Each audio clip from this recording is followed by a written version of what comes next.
আসসালামু আলাইকুম।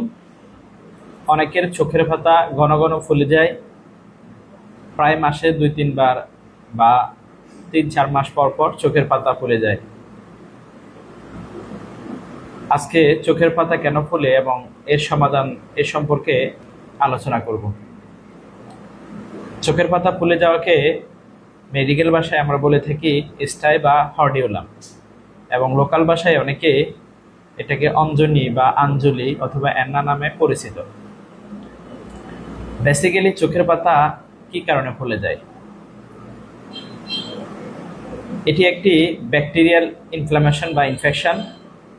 সাধারণত চোখের পাতার আইল্যাশের গোড়ার ভিতর ঢুকে ব্যাকটেরিয়া ঢুকে একটা ইনফ্লাম তৈরি করে এবং একটা ফাস্ট পয়েন্ট তৈরি করে, যেটাকে আমরা অঞ্জনি বা আঞ্জলি বা স্টাই হর্ডিওলাম নামে পরিচিত।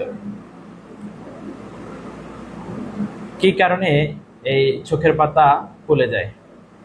সাধারণত আনকারেক্টেড রিফ্র্যাক্টিভ এরর, অর্থাৎ যাদের চশমা প্রয়োজন হয় কিন্তু চশমা পরে না, পাওয়ারজনিত সমস্যা চোখে থাকে, এরা চোখে অনেক বেশি স্ট্রেস নিয়ে দেখে, স্কুইজ করে দেখে এবং চোখে একটা প্রেস করে দেখে। এখন অনেক বেশি স্কুইজ করার কারণে চোখের পাতার যে ল্যাশ আছে এই ল্যাশের গোড়াগুলা লুজ হয়ে যায়। এই লুজ পয়েন্ট দিয়ে ব্যাকটেরিয়া চোখের পাতার ভিতরে প্রবেশ করে এবং চোখের পাতার যে বিভিন্ন ধরনের গ্ল্যান্ড আছে গ্ল্যান্ডগুলোকে ইনফ্লাম করে এবং চোখের পাতা ফুলে যায়। এছাড়া অনেকের দেখা যাচ্ছে বাহিরের ধুলাবালি চোখের পাতায় পড়ে, কিন্তু ভালোভাবে চোখের পাতা পরিষ্কার না করার কারণেও এটা হতে পারে, এবং অনেকেই বিভিন্ন ধরনের কসমেটিক ইউজ করার কারণে হতে পারে, এবং যাদের ইমিউনিটি ক্ষমতা দুর্বল তাদেরও এটা হতে পারে। এখন এর সমাধান হচ্ছে, আমরা যদি স্টাই বা হর্ডিওলাম, এটি একটি হচ্ছে অ্যাকিউট ইনফ্লামেশন। চোখের পাতার যে আইলিড মার্জিন, এই মার্জিনে দুইটা গ্ল্যান্ড থাকে, গ্ল্যান্ড অফ মৌল এবং গ্ল্যান্ড অফ জাইজ। এখন দেখা যাচ্ছে যদি গ্ল্যান্ড অফ মৌল এবং গ্ল্যান্ড অফ জাইজ ইনফ্লামেশন হয়, ব্যাকটেরিয়া এটাকে ইনফ্লাম করে, তখন লিড মার্জিন বরাবর ফুলে যায় এবং একটা ফাস্ট পয়েন্ট থাকে।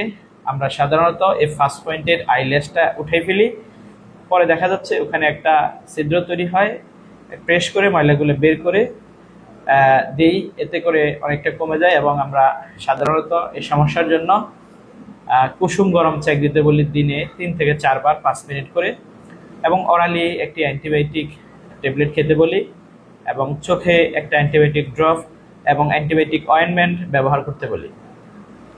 আরেকটা বিষয় হচ্ছে চোখের পাতার যে মাঝখান, অনেক সময় দেখা যায় এই মাঝখানেও ফুলে যায়, এটাকে আমরা ক্যালাজিয়ন বলে থাকি। এটা হচ্ছে একটা ক্রনিক ইনফ্লামেশন, এটা হচ্ছে মেভিয়ান গ্ল্যান্ড ইনফ্লামেশন।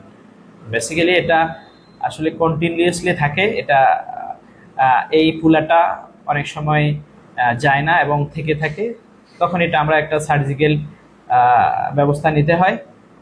এটা অনেক সময় ওষুধ এবং গরম ত্যাগের মাধ্যমে এটা সারে না। আমরা এক্ষেত্রে একটা সার্জিক্যাল প্রসিডিউরের মাধ্যমে এই ক্যালাজিয়নের সমস্যার সমাধান করে থাকি। এখন কারো যদি ক্যালাজিয়ন বা স্টাই বা অঞ্জনি বা আঞ্জনি অথবা অ্যান্না এ ধরনের সমস্যা দেখা দেয়, তাহলে দ্রুত একজন চক্ষু চিকিৎসক অথবা একজন অপটোমেট্রিস্টের শরণাপন্ন হলে উনি পরামর্শ এবং ওষুধ প্রয়োগের মাধ্যমে এই সমস্যাটা সমাধান করে দিতে পারেন। সুতরাং আমরা চোখের যত্ন নেব এবং চোখের পাতা পরিষ্কার রাখবো, তাহলে এই ধরনের সমস্যা থেকে আমরা মুক্তি পেতে পারি। ধন্যবাদ সকলকে।